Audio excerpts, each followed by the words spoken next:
தெளிவு குருவின் திருமேனி காண்டல், தெளிவு குருவின் திருநாமம் செப்பல், தெளிவு குருவின் திருவார்த்தை கேட்டல், தெளிவு குரு உரு சிந்தித்தல் தானே.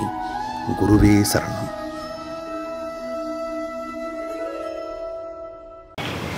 வணக்கம், நான் உங்க ஆத்ம நண்பன் பேசுறேன்.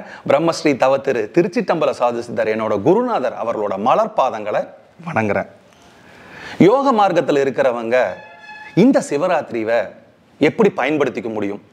ஏதாவது ஸ்பெசிஃபிக்கான ஒரு நேரம் இருந்துச்சுன்னா அந்த நேரத்தில் நாங்கள் எங்கள் யோக சாதனைகளை பண்ணால் எங்கள் யோகத்தில் மேல்நிலைக்கு வர முடியுமா? ஆனால் பொதுவாக யோக மார்க்கத்தில் இருக்கிறவங்கெல்லாம் இந்த மாதிரி தான் பேசுவாங்க. எங்களுக்கு இந்த பூஜை புனஸ்காரங்கள் எல்லாம் நம்பிக்கை இல்லைங்க, உருவ வழிபாட்டில் நம்பிக்கை இல்லை. ஆனால் சிவராத்திரின்னு சொல்லும்போது உலகமே அந்த சிவராத்திரியை விழிச்சிருந்து ஏதோ சாதனைகள் பண்ணுறாங்க அப்படின்னா அதுக்கு பின்னாடி ஏதோ ஒரு யோக தத்துவமோ விஞ்ஞான விளக்கமோ இருக்கும். அது தெரிஞ்சதுன்னா அந்த சமயத்தை எங்களோட யோகத்துக்கு சாதனாக்க நாங்கள் உபயோகப்படுத்த முடியும்னு கேட்குறவங்களுக்கான பதிவு தான் இது. சரி, சிவராத்திரி, சிவா கூட்டல் ராத்திரி.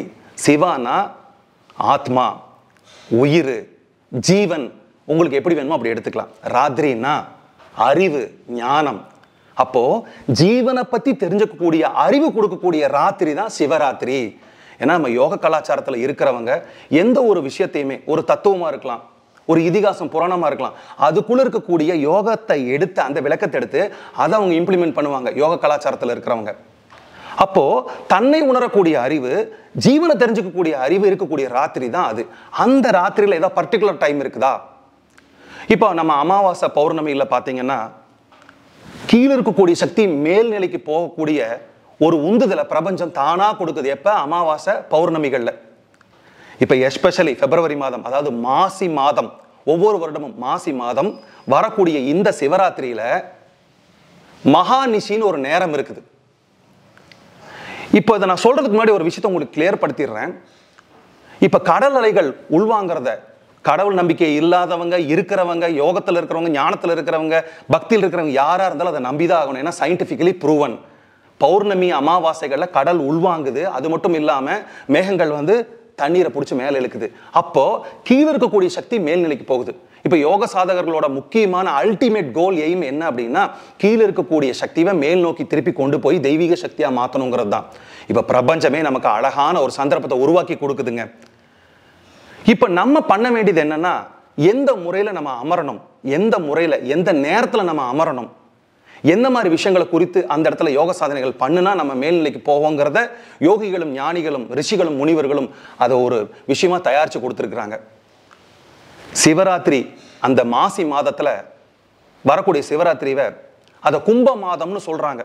கும்பம்னா கண்டைன்டு, அதாவது நிறைஞ்சிருக்கிறது, தக்க வச்சிருக்கிறது, சக்தியை உள்ளுக்குள்ள கிடத்தி வச்சிருக்கிறதுன்னு அர்த்தம். ஒரு கும்பத்தை நீங்க பாத்தீங்கன்னா அந்த கும்பத்துக்குள்ள ஏதாவது இருந்துச்சுன்னா நம்ம வெளியிருந்து பார்த்தா அது தெரியாது.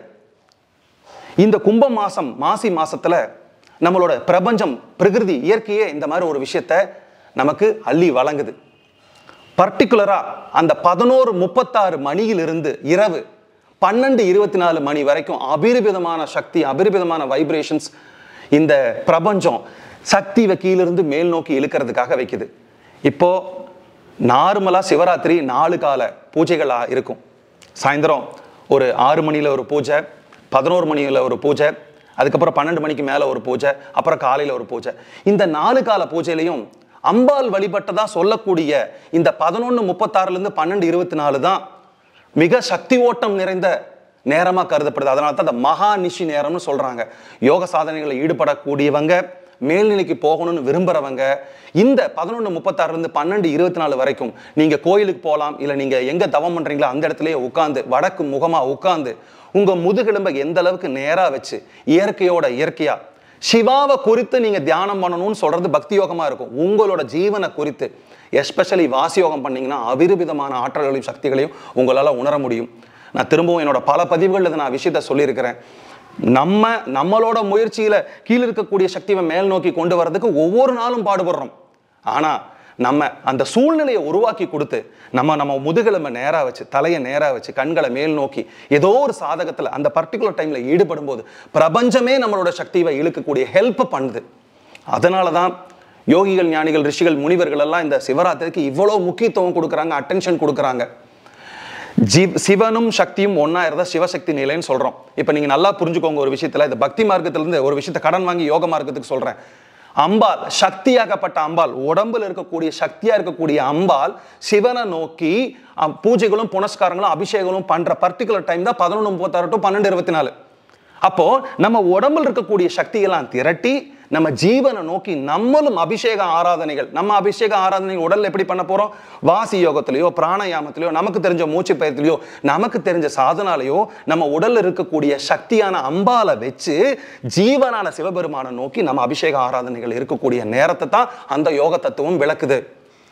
இந்த விஷயத்தை தெரிஞ்ச யோகி ஞானிகள் சில சிவத்தலங்களுக்கு போகலாம், சிவ திருத்தலங்களுக்கு போகலாம், இல்லையா அவங்க யோகாசனம் பண்ணுற இடத்துல உட்காந்து தியானம் பண்ணுற இடத்துல உட்காந்து பண்ணுவாங்க.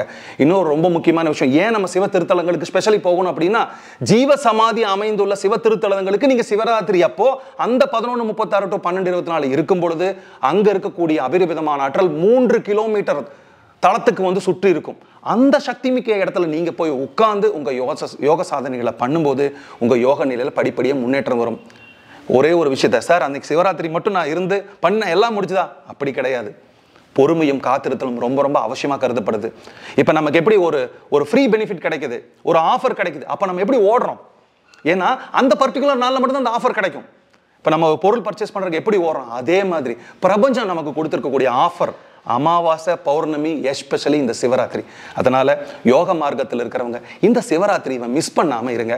நம்ம பிரம்மஸ்ரீ தவத்திரு திருச்சிற்றம்பல சாது சித்தர் தபோவனத்துல நீங்க பக்தி மார்க்கத்தை ஃபாலோ பண்றவங்களா இருந்தாலும் பரவாயில்ல, யோக மார்க்கத்தை ஃபாலோ பண்றவங்களா இருந்தாலும் பரவாயில்ல, இந்த 2 மார்க்கத்தில் இருக்கிறவங்களுக்கும் அங்க 2 விதமான சாதனாவும் நிகழுது. பக்தி மார்க்கத்தில் இருக்கிறவங்களுக்கு பூஜை புனஸ்காரங்கள், யோக மார்க்கத்தில் இருக்கிற சிவத்தியானம் எப்படி பண்ணணும், வாசி எப்படி பண்ணணும், எந்த நேரத்தில் பண்ணணும், எப்படி உட்கார்ந்து பண்ணணுங்கிற விஷயங்கள் எல்லாம் உங்களுக்கு அங்க நான் சொல்லிக் கொடுக்க போறோம்.